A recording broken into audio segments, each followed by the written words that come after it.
Hi, அடுத்த exercise 1.1ல் 4th some பார்க்க போகிறோம். அதில் வந்து என்ன கொடுத்துருக்காங்கன்னா a equal to set of 5,6 b equal to 4,5,6 கொடுத்துருக்காங்க அண்ட் c ஈக்குவல் டு 5,6,7 கொடுத்துருக்காங்க. நம்ம என்ன கண்டுபிடிக்கணும் அப்படின்னா a into a equal to b into b intersection c into c left hand சைடும் ரைட் ஹேண்ட் சைடும் ஈக்குவலான்றதை நம்ம கண்டுபிடிக்கணும். ஓகேவா? a வந்து 5,6 எழுதிக்கோங்க.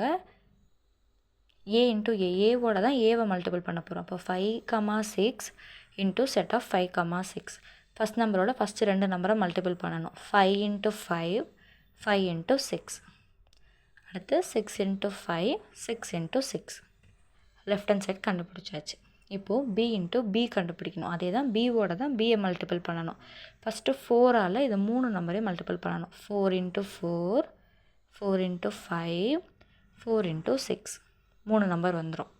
அடுத்து 5 5 இன்ட்டு 4 5 இன்ட்டு 5 5 இன்ட்டு 6 ஓகேவா? அடுத்து வந்து 6 into 4 6 into 5 6 into 6 b into b கண்டுபிடிச்சாச்சு. அதே மாதிரி c இன்ட்டு சியும் கண்டுபிடிக்கணும். ரெண்டு இதில் எது காமனாக இருக்குது அப்படின்றத பார்க்கணும். நான் ஈஸியாக சொல்கிறேன் பாருங்கள். காமனாக இல்லாததெல்லாம் அடிச்சிருங்க. அது அப்போ தான் வந்துட்டு உங்களால் வந்துட்டு எது காமனாக இருக்குது அப்படின்னு பார்த்து ஈஸியாக எழுத முடியும். இப்போ வந்து எதெல்லாம் வந்து காமனாக இருக்கோ எது காமனாக இல்லையோ அதை அடிச்சிருங்க. அப்போ வந்து ஈஸியாக இருக்கும்.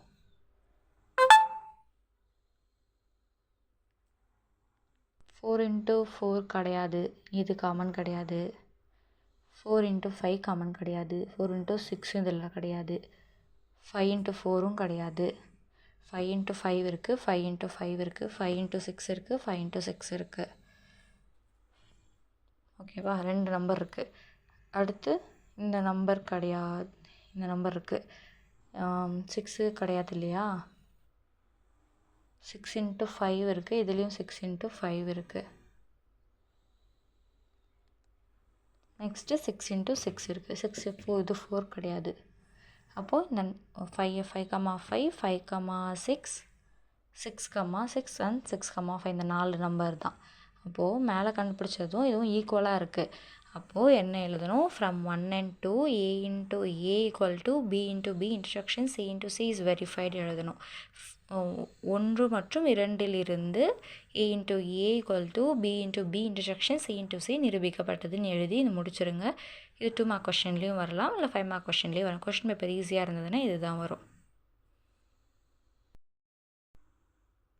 நெக்ஸ்ட் இந்த சம் பாருங்கள். இது வந்து எக்ஸாம்பிள் 1.2 எடுத்துக்காட்டு 1.2 என்ன கட்டிருக்காங்க? a into b equal to set of 3,2 set of 3,4 set of 5,2 set of 5,4 ஏயும் பியும் என்னன்னு கண்டுபிடிக்கணும். இப்போ நான் ஈஸியாக சொல்கிறேன். a into b equal to 3,2 3,4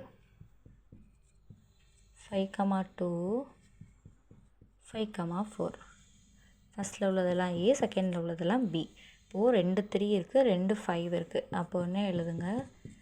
ஒரு வாட்டி 3 எழுதுனா போதும், ஒரு வாட்டி 5 எழுதுனா போதும். a equal to 3,5 b equal to 2 2 இருக்குது, 2 4 இருக்குது.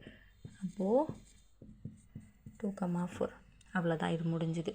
இது புரிஞ்சுதா? ஃபஸ்ட்டு கொடுத்துருக்காங்க இல்லையா? ஏ பி, ஃபஸ்ட் உள்ளது ஏ, செகண்ட் உள்ளது பி. 2 வாட்டி இருந்ததுன்னா ஒரு வாட்டி எழுதுனா போதும். அதுதான் எக்ஸசைஸில் 1.1ல் 3rd சம்மும் இதே மாதிரி தான் வரும். இது ஒரு 2 மார்க் கொஷின். ஓகேவா? இது ஒரே மாதிரி ஏ அண்ட் பினா இதே வேல்யூ தான் வரணும் அப்படின்லாம் யோசிக்காதீங்க. கொஷின் புரிஞ்சுதா? என்ன நம்பர் கொடுத்துருக்காங்க அதை பேஸ் பண்ணி இது போடுங்க. இதே நம்பர் தான் வரும் அப்படின்லாம் நம்ம சொல்ல முடியாது. இதே ஃபார்மேட்டில் வேறு நம்பர்ஸ் இருக்கலாம், அது வந்து சாய்ஸ் தான். ஆனால் இதே பேட்டர்னில் வந்ததுன்னா நம்ம அட்டன் பண்ண பழகிக்கணும். கொஷினை கேர்ஃபுல்லாக படிங்க. தேங்க்யூ.